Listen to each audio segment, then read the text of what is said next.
အဲ့ဒီမူတိတာကြီးကတခုသောဘဝတုန်းကလေသမားတစ်ယောက်ဖြစ်ခဲ့တယ်လို့ဆိုရဲသင်္ကန်းမြေကမ်းဘေးမှာလေလုတ်ပြီးတော့စားရတဲ့အတမူပန်းကြောင့်မပြုရတဲ့လေသမားတစ်ယောက်အဲ့သူ့ရဲ့လေတော်နဲ့မနီးမဝေးမှာဦးဇင်းတို့ပြည့်စေကဗုဒ္ဓအရှင်မြတ်တော်ကလည်းပဲသင်္ကန်းကြောင့်လေးလျှောက်ပြီးတော့တရင်သုံးတာရှိတဲ့ဒီခက်တဲလေးလျှောက်ပြီးတော့အဲ့ဒါဗာရာဏသီမြို့ထဲမှာရှိကြတဲ့ဒီပြည့်စေကဗုဒ္ဓအရှင်မြတ်ကိုကြည်ညိုကြတဲ့တရားဓမ္မတွေကယံဖယံခါအုပ်စုဖွဲ့ပြီးတော့လာပြီးတော့ပူမျောကြပူဇော်ကြတာရှိတယ်အဲ့လိုတရားဓမ္မတွေလာတဲ့အခါမှာ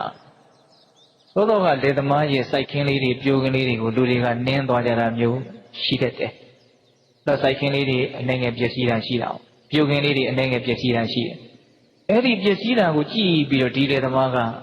ဒေါသဒေါမနတပွားရတယ်။လူတွေကိုတူတောင်းမှလည်းမရဘူးလူအင်အားများတဲ့ခါကျတော့သူကဒါကိုကြည့်ပြီးတော့ငါစီးပွားရေးထိခိုက်တယ်စီးပွားရေးထိခိုက်တယ်ဆိုတဲ့အတွေးနဲ့ပဲအကုသိုလ်သူအယမ်းဖြစ်နေတယ်။လူကျင်ကဂျားတွေကဖြတ်ပြီးတော့တွေးကြည့်မိတယ်။အော်တကယ်လို့ဒါဒီလေသမားကလူတွေငါလေတွေကနေဖြတ်ပြီးတော့ပြည့်စေကဗုဒ္ဓရှင်မြတ်ကိုသွားပြီးတော့ဖူးမြော်ကြတာသူတို့ချမ်းချမ်းသာသာသွားပါစေဆိုပြီးတော့လမ်းကလေးမြန်ဖောက်ပေးလိုက်မယ်ဆိုရင်တော့တော်တော်ကောင်းတဲ့အနေအထားမျိုးဖြစ်သွားနိုင်တယ်။ဒါပေမဲ့သူကအဲ့လိုစိတ်ကူးမရှိဘူး။ပျက်စီးတယ်ဆိုတဲ့အတွေးနဲ့ပဲဒေါသဖြစ်တယ်။အဲ့ဒါနဲ့လူတွေကိုပြောလို့မရတဲ့ခါကျတော့သူကဘာလုပ်လဲ။ဟောဒီပြည့်စေကဗုဒ္ဓရှိလို့ငါစီဝါရေးထိခိုက်ရတာ။ဒီပြည့်စေကဗုဒ္ဓဒီနားမရှိမှအေးမယ်သူကအဲ့လိုတွေးတာ။သူတွေးတဲ့အဖြစ်ကြီးကအလွန်ဆိုးတယ်။ပြည့်စေကဗုဒ္ဓအရှင်မြတ်ဆုံးခံသွားနေတော့မှအဲ့ဒီပြည့်စေကဗုဒ္ဓအရှင်မြတ်တရင်သုံးတဲ့တစ်ခက်ကြောင်းလေးကိုမိရှုပလိုက်တယ်တဲ့။ဟောအတုံးဆောင်ပစ္စည်းလေးတွေရှိသူမရှိအကုန်လုံးကိုရိုက်ခွဲဖျက်ဆီးပလိုက်တယ်။ဒါပြည့်စေကဗုဒ္ဓအရှင်မြတ်ပြန်ကြွလာပြီဆိုတော့သင်္ကန်းကြောင်းလေးကမရှိတော့ဘူးမိလောင်ပြင်းလေးဖြစ်နေ။ကိရိတာအတော်ကုန်ခံပြီးသားယဟန္တာပုဂ္ဂိုလ်ဖြစ်တဲ့အတွက်ကြောင့်စိတ်ထိခိုက်တယ်ဆိုတာဘယ်ရှိမှာတော့တခြားချမ်းသာတဲ့နေရာတစ်ခုကိုကြွားသွားမှာပေါ့။သူ့မှာဘာထိခိုက်မှုမှမရှိဘူး။ဒါသူကဒီလိုပဲနေရင်းနဲ့ဟောနောက်တော့ကျန်နေငယ်ကြားလာတဲ့အခါကျတော့ပြည့်စေကဗုဒ္ဓအရှင်မြတ်ကိုဖူးမြော်ကြဖို့တရားဓမ္မတွေအုပ်စုဖွဲ့ပြီးတော့လာကြပြန်တယ်။ဒီရောက်တော့ပြည့်စေကဗုဒ္ဓအရှင်မြတ်ကမရှိတော့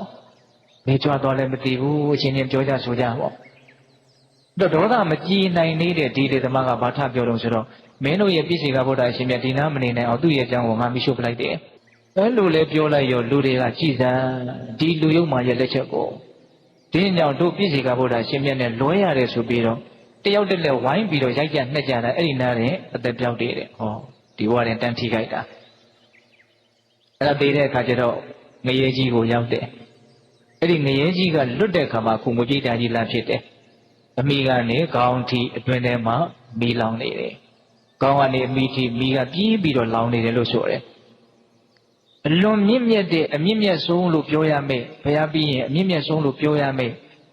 နော်ဒီပြည့်စေကဗုဒ္ဓအရှင်မြတ်ရဲ့နေထိုင်ရာအကြောင်းလေးကိုမီးလောင်တိုက်သွင်းခဲ့တဲ့အတွက်ကြောင့်သူခန္ဓာအင်ကြီးကအဖြစ်နဲ့မီးလောင်နေတယ်သူလည်းမီးလောင်နေတဲ့ခန္ဓာအင်ကြီးကိုရရတယ်ပေါ့အဲ့ဒီမှာအဲ့ဒီအကြောင်းအရာလေးကိုအခြေခံပြီးတော့စောစောကကထာလေးကိုမြတ်စွာဘုရားဟောတာနာဟိပါပံကတံကမ္မံသစ္စုခိရံဝမုစ္စတိတဟန္တံဘာလမနွေတိဘတ္တမသံတော်ဝပါပကောညစ်ပြီးကသာနွားတို့မချင်းသေးမတိုးသေးတယ်လို့လုတ်ပြီးကသာအကုသိုလ်ကလည်းတောက်လျှောက်အကျိုးပေးတာမဟုတ်ဘူးအကျိုးပေးပြီဆိုရင်တော့ပြဖုံးထားတဲ့မိခဲလို့လူမိုက်ကိုလောင်ကျွမ်းပြီးတော့အစင်လိုက်တယ်ဟုတ်လားဒါကြောင့်ပိဋကပေါင်းတော်ကောင်းတို့မကောင်းမှုဆိုတာအခုလည်းပဲပူလောင်ဆင်းရတယ်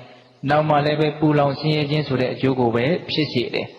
ငါမကောင်းတာတွေလုပ်ထားတာပါလားဆိုတဲ့အတွေးနဲ့လည်းပဲပူလောင်ရတယ်မကောင်းတဲ့ဘဝအကျိုးပေးတွေကိုရပြီဆိုတော့လည်းပဲအလွန်ကဲပူလောင်ရတယ်ဒါကြောင့်မြတ်စွာဘုရားက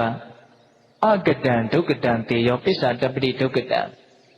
မကောင်းမှုကိုမပြုရခြင်းသည်အမြတ်တစ်ပါးဖြစ်တယ်မကောင်းမှုသည်နောက်တစ်ချိန်မှာပူလောင်စေတတ်တဲ့အတွက်ကြောင့်သူအကြောင်းပြချက်တွေနဲ့သူအလွန်တရာမခိုင်ပါဘူးလားပူလောင်စေတဲ့အလုပ်တွေကိုမလုပ်မိတာကောင်းတယ်မို့လားဗျာဆင်းရဲစေမဲ့အလုပ်တွေကိုမလုပ်မိတာကောင်းတယ်လို့ပြောရမှာပေါ့